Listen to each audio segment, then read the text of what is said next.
Bem-vindos a mais uma porção da Bíblia. Hoje, dia 86. Mateus capítulo 21, versículos 28 ao 46. Mas o que você acha disso? Um homem com 2 filhos disse ao filho mais velho: Filho, vá trabalhar na minha vinha hoje? O filho respondeu: Não vou. Mas depois mudou de ideia e foi mesmo assim. Então o pai disse ao outro filho: Vá você. E ele disse: Sim, senhor, irei. Mas ele não foi. Qual dos 2 obedeceu o pai? Eles responderam: O primeiro. Então Jesus explicou o que queria dizer: Em verdade vos digo que os coletores de impostos corruptos e prostitutas entrarão no reino de Deus antes de vocês. Pois João Batista veio e mostrou a vocês o caminho certo para viver, mas vocês não acreditaram nele, enquanto os cobradores de impostos e as prostitutas acreditaram. E mesmo quando você viu isso acontecendo, você se recusou a acreditar nele e se arrepender de seus pecados. Agora ouçam outra história. Um certo proprietário plantou uma vinha, cercou-a de um muro, cavou-a uma cova para espremer o sumo da uva e construiu uma torre de observação. Então ele arrendou a vinha a lavradores e mudou-se para outro país. Na época da colheita das uvas, ele enviou seus servos para recolher sua parte na colheita. Mas os lavradores agarraram os servos dele, espancaram um, mataram um e apedrejaram o outro. Então o fazendeiro enviou um grupo maior de seus servos para coletar para ele, mas os resultados foram os mesmos. Finalmente, o proprietário enviou seu filho, pensando: certamente eles respeitarão meu filho. Mas, quando os lavradores viram seu filho chegando, disseram uns aos outros: aí vem o herdeiro dessa propriedade. Vamos matá-lo e ficar com a propriedade para nós. Então eles o agarraram, arrastaram para fora da vinha e o mataram. Quando o dono da vinha voltar, perguntou Jesus: o que você acha que ele fará com aqueles lavradores? Os líderes religiosos responderam: ele matará horrivelmente os maus e arrendará a vinha a outros, que lhe darão a sua parte na colheita após cada colheita. Então Jesus lhes perguntou: vocês nunca leram isso nas Escrituras? A pedra que os construtores rejeitaram agora se tornou pedra angular. Isto é obra do Senhor, e é maravilhoso ver. Digo-vos que o reino de Deus vos será tirado e será dado a uma nação que produzirá os devidos frutos. Quem tropeçar nessa pedra será despedaçado e ela esmagará todos sobre quem cair. Quando os principais sacerdotes fariseus ouviram esta parábola, perceberam que ele estava contando a história contra eles. Eram os lavradores perversos. Eles queriam prendê-lo, mas tinham medo da multidão que considerava Jesus um profeta. Números capítulo 19. O Senhor Deus mandou que Moisés e Arão dessem aos israelitas a seguinte ordem: tragam uma novilha vermelha sem defeito e que ainda não tenha trabalhado na lavoura, e entreguem ao sacerdote Eleazar. E deverá ser levada para fora do acampamento e será morta ali na frente dele. Então Eleazar pegará o sangue e com o dedo borrifará 7 vezes na direção da entrada da tenda sagrada. Em seguida a novilha será queimada na frente dele. Serão queimados o couro, a carne, o sangue e as tripas. O sacerdote pegará um pedaço de madeira de cedro, um galho de isopo e lã tingida de vermelho e os jogará no fogo em que a novilha estiver sendo queimada. Aí ele lavará a roupa que estiver vestindo e tomará um banho e depois poderá entrar no acampamento, mas ficará impuro até o pôr do sol. Aquele que queimar a novilha também lavará a roupa que estiver vestindo e tomará um banho, mas ficará impuro até o pôr do sol. Um homem que esteja puro ajuntará as cinzas da novilha e as colocará fora do acampamento, no lugar puro. Ali elas serão guardadas pelo povo de Israel para serem usadas na preparação da água que tira a impureza das pessoas. Essa cerimônia serve para tirar pecados. Aquele que ajuntar as cinzas deverá lavar a roupa que estiver vestindo, mas ficará impuro até o pôr do sol. Essa lei será para sempre, tanto para os israelitas como para os estrangeiros que moram com vocês. Quem tocar em algum defunto ficará impuro 7 dias. No terceiro dia e no sétimo, essa pessoa deverá se purificar com a água da purificação e ficará pura. Mas se ela não se purificar no terceiro dia e no sétimo, não ficará pura. Toda pessoa que tocar num defunto e não se purificar, ficará impura, porque a água da purificação não foi jogada sobre ela. Ela faz com que a tenda de Deus, o Senhor, fique impura. Essa pessoa não pertencerá mais ao povo de Israel. Se alguém morrer numa barraca, quem entrar nela ou estiver nela ficará impuro 7 dias. O pote ou jarro que estiver aberto ou destampado ficará impuro. Se no campo alguém tocar numa pessoa que foi morta, ou teve morte natural, ou tocar em qualquer osso de gente ou numa sepultura, ficará impuro 7 dias. Para purificarem essa pessoa que ficou impura, vocês deverão pegar as cinzas da novilha vermelha que foi queimada como oferta para tirar o pecado, deverão colocá-las dentro de um pote e derramar água limpa em cima. No caso de alguém ter tocado num defunto, um homem que esteja puro pegará um galho de isopo, molhará naquela água e com ela borrifará a barraca e todas as coisas e pessoas que estiverem ali dentro. Se alguém tiver tocado em osso de gente ou numa sepultura, deverá ser borrifado com a água da purificação por uma pessoa que esteja pura. No terceiro dia e no sétimo, quem estiver puro borrifará a água sobre a pessoa impura. No sétimo dia, a pessoa ficará pura. Ela deverá lavar a roupa que estiver vestindo e tomará um banho e ao pôr do sol ficará pura.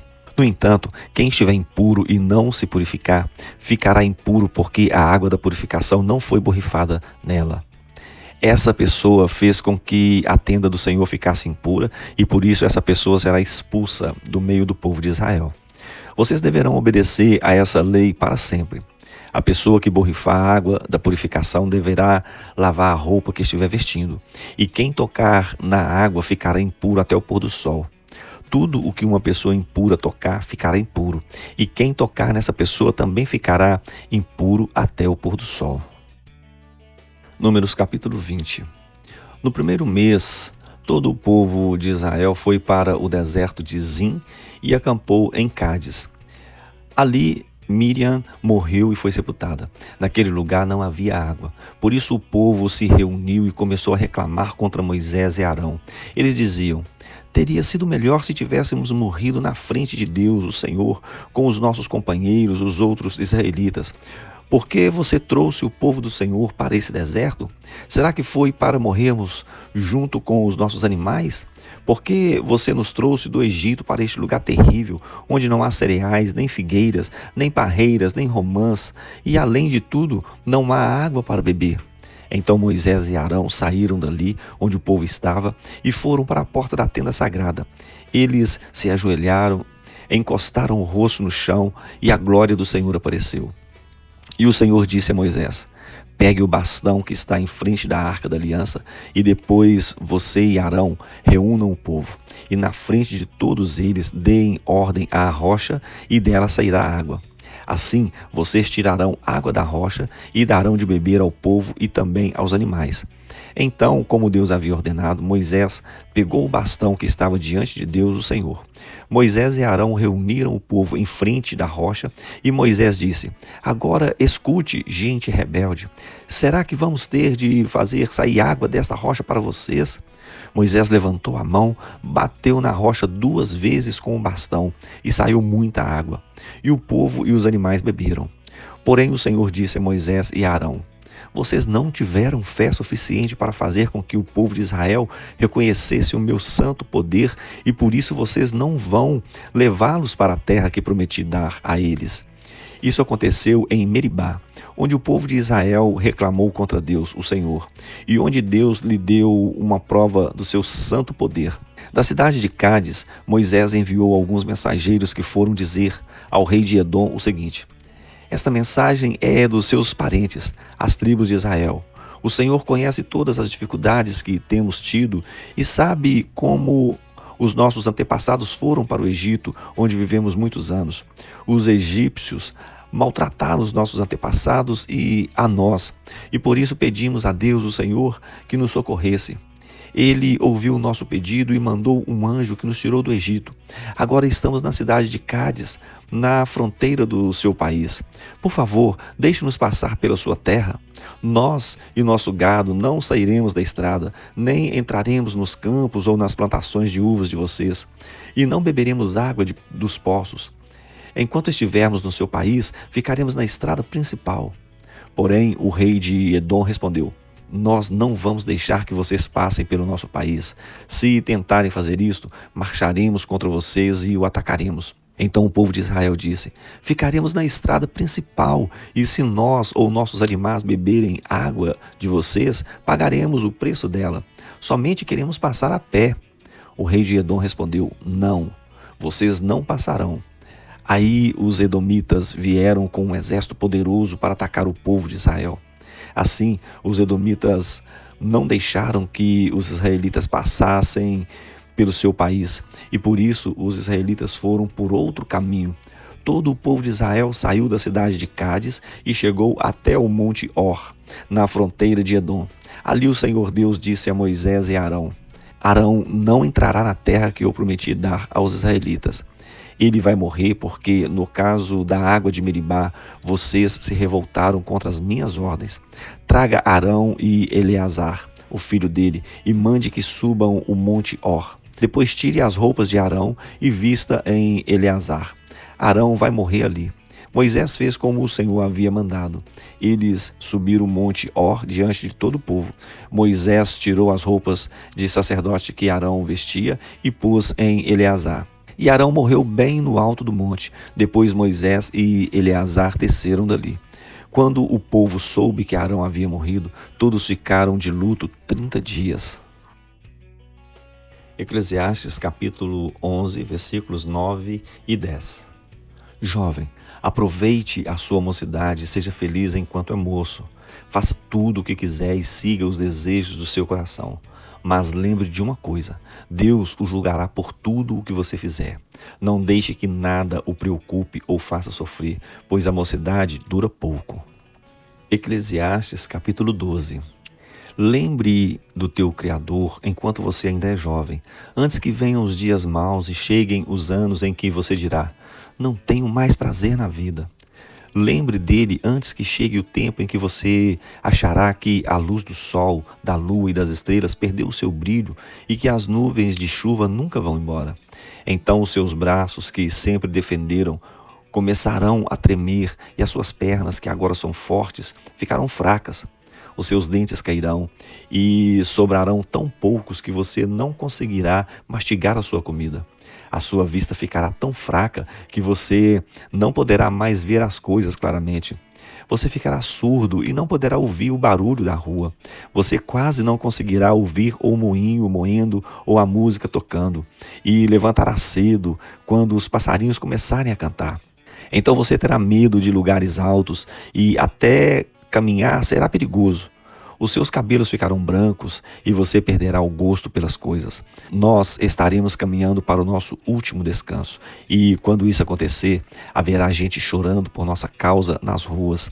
A vida vai se acabar como uma lamparina de ouro cai e quebra.